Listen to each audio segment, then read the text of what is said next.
The lights come up, but nobody moves. The credits scroll past with the names of the people who were involved in the production. The theater full of adults all sit in the dark, coats on and phones out, waiting.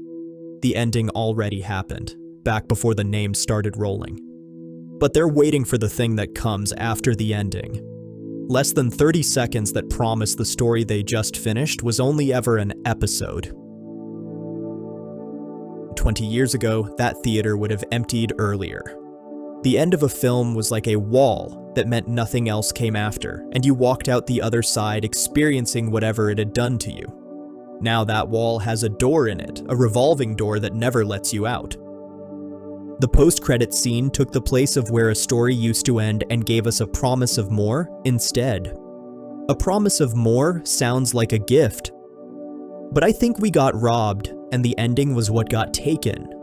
If endings are how stories are supposed to mean anything, what happens to meaning once the ending disappears? To get an answer for that, we need to know what an ending was doing in the first place. Why we keep choosing the revolving door even though losing the ending is much harder. That first Marvel post-credit scene was only 35 seconds. In the post-credit scene of 2008's Iron Man, Samuel L. Jackson stepped out of the shadows and told Tony Stark he'd become part of a bigger universe. There was barely a script there. Kevin Feige called the comic writer Brian Michael Bendis the night before the shoot and told him Jackson was showing up to do a favor. Kevin asked Brian if he had time to write something. Bendis stayed up and wrote every line he could think of, both serious and stupid, and Marvel picked one. A 35-second afterthought taught people to stay in their seats and changed what an ending was allowed to be. Frank Kermode gave a set of lectures at Bryn Mawr in 1965 that became a book 2 years later, called The Sense of an Ending. The example he presented was a clock. A clock makes a single mechanical noise, over and over, identical each time. But we don't hear it that way. What we interpret is Tick-Tock, a beginning sound and an ending sound, a little story with two halves. The gap between the talk and the next tick goes almost unnoticed because nothing happens there worth noticing. Kermode's claim is that this is what plot is. We take the formless drip of time and we press a tick and a talk onto it, a start and a finish. So the middle becomes a span we can tolerate instead of a blur we rush past. He called us men in the midst, always caught in the middle of things, never able to see our own beginning or our own end. And so always borrowing endings from stories to feel what an ending is like. The ending in this case does more than stop the story. It reaches back and gives meaning to everything before it.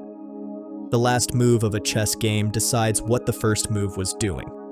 Certain books have this, the final page that makes a whole novel rearrange itself after reading the last line, that sends you back 2 hours rewriting them. That backward flood of meaning only happens because the story ended. So why does a closed ending feel like relief rather than a status update? Aristotle had an answer 23 centuries ago.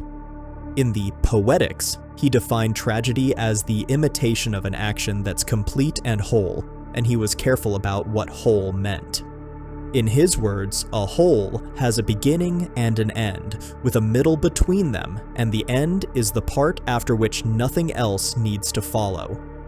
The door against a brick wall. That completeness is what produces the effect he's famous for.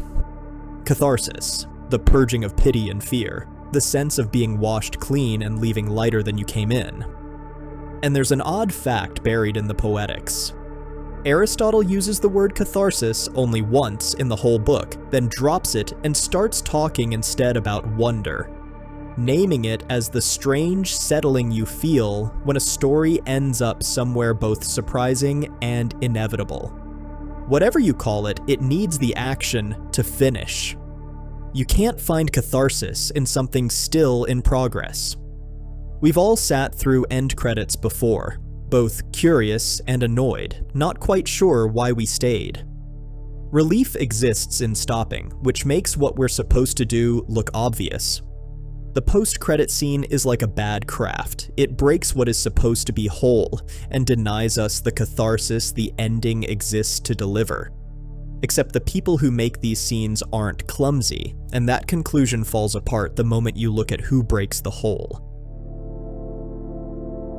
The post-credit scene refuses to end the story on purpose, and it does the job it was built for. Theodor Adorno and Max Horkheimer were in exile in California after fascism had chased them out of Europe.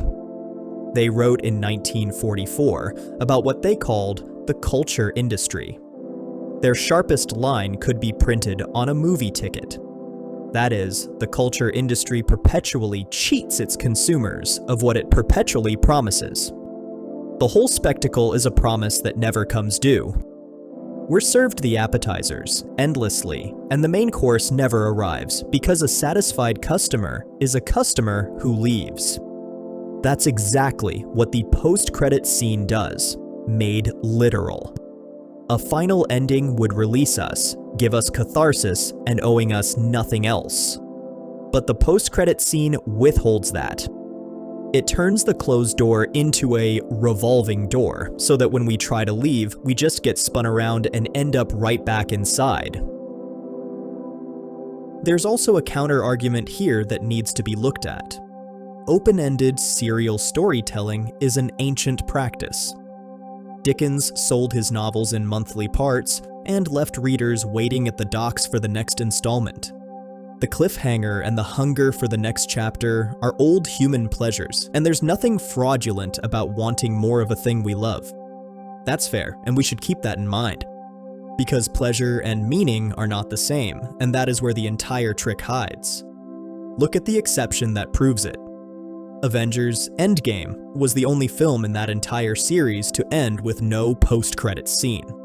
After everything, the credits just ended, and what played was the sound of a hammer on metal. The same noise from the cave where Tony Stark had built his first crude suit. The directors called it their way of saying goodbye.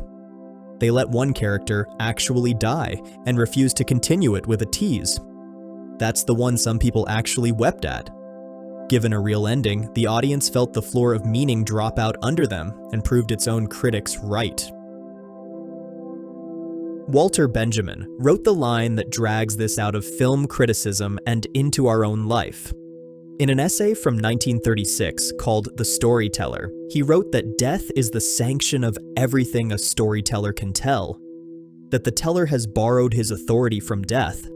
His point was that a life only becomes a story once it ends. While you're still inside it, it's events, one after another, and the meaning waits at the end, the way the meaning of a sentence waits at the period.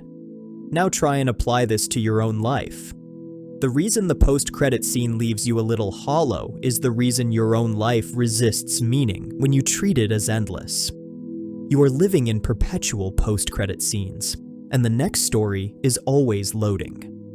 Think of the relationship you won't end because ending it makes the years spent real. Or the grief you keep half open because closing it admits the person is actually gone. We've made a whole way of living out of revolving doors, a refusal to let anything finish enough to mean something. And the movie franchise just sells the feeling back at $16 a seat. Walter Benjamin knew the weight of his own line. 4 years after he wrote it, fleeing the Gestapo across the French border, trapped and certain he'd be sent back, he took his own life. The man who said a story needs its ending gave his own a brutal one. I say it because he understood what the ending was for, the price of having a story at all. The post-credits scene never added anything to the ending it followed behind. It simply removed the ending, sold us the absence back as anticipation, and we took that theft as a gift. The movie franchise found something true and ugly about us. That we'll trade the meaning of one finished thing for the promise of infinite unfinished ones, and feel the trade as generosity. A story that cannot end cannot mean anything, and that's the whole of it.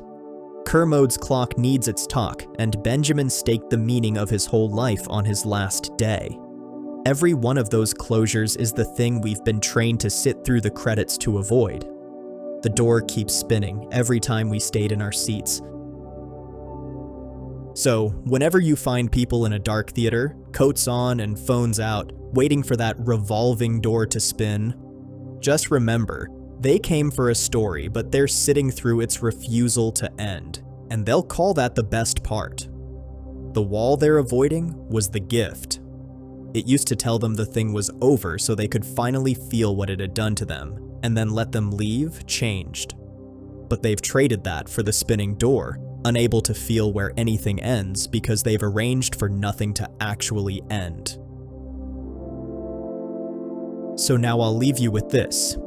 When did you last let something end on purpose? Anything, knowing there'd be no post-credit scene or revolving door? Tell me what show or movie you think should have ended where it was.